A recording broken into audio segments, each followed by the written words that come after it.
وګلفامه ستا په مرګ مې داسې حال دی لکه زه چې نن په خپله باندې مړ یم.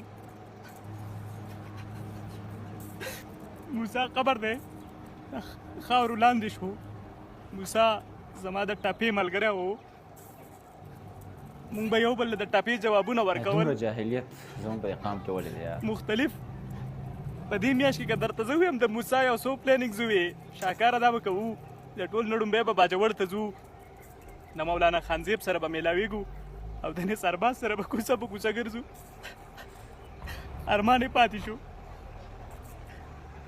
مفکورې ته به ځو د حیات روغاني سره به میلاوي هغه هم ونه شوه. موسی به ویوي زه به خپل قام بیدارومه خپل قام به ویښوم او پر روان وخت کې به زه ستاسو سینیټر یم. خبر نه و چې قام دومره اوده پروت دی چې ستا تصویر او ستا ویډیو نن په سوشل میډیا زینت دی. د سبا ستا قصه ختمه ده دغه ګلونه به زاړه شي دا څانګې به ختمې شي او قبر به داسې شي لکه دا خواته چې وسره ده دا بل دی هیر به شي.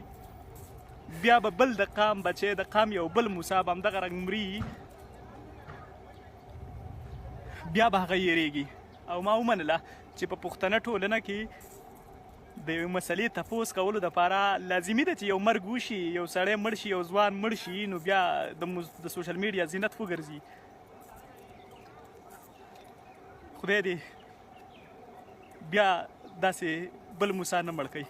حیران شما د دې خپل خلکو د جهالت ته چې دا څومره په تیارو کې او په جهالت کې موږ پراته یو چې یو کس موږ د کم ځای نه کم ځای ته ورساو. زموږ دا خلک ولې دومره جاهله دي؟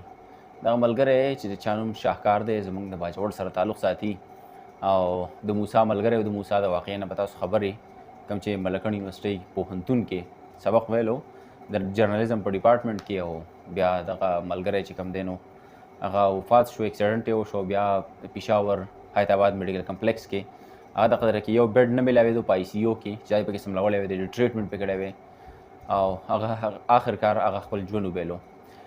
که نن چېرته موږ په دې خبره باندې خاموشه پاتې شو او صرف په فیسبوک باندې د تصویران راخلو ویډیوګانې راخلو بس هسې دا ټرینډ وچلو خبره ختمه. نو سبا د دې موسی سره دا چل شوی دی الله مکه سبا ستا د موسی سره هم دا چل کېدی شي سبا زما سره هم دا چل کېدلی شي. د موسی د کور د خلکو نه څوک خبرې تاسو ته پته شته چې د هغو په کور حالات څه دي. یو وړوکی شان ورور دی د موسی وړوکی شان هغه به راغټېږي اوس به پلار دغه ته پوهنتون کوي د موسی نه بعد به بیا هغه لوی کوي. نو دا د موسی واقعه ده. سبا دا واقعه زموږ سره هم الله مکه راتلی شي. د موسی چې کوم غم دی الله پاک د چا مور پلار ته دغه شانته کې غم نه ښیي ځکه چې ډېره زیاته ګرانه ده.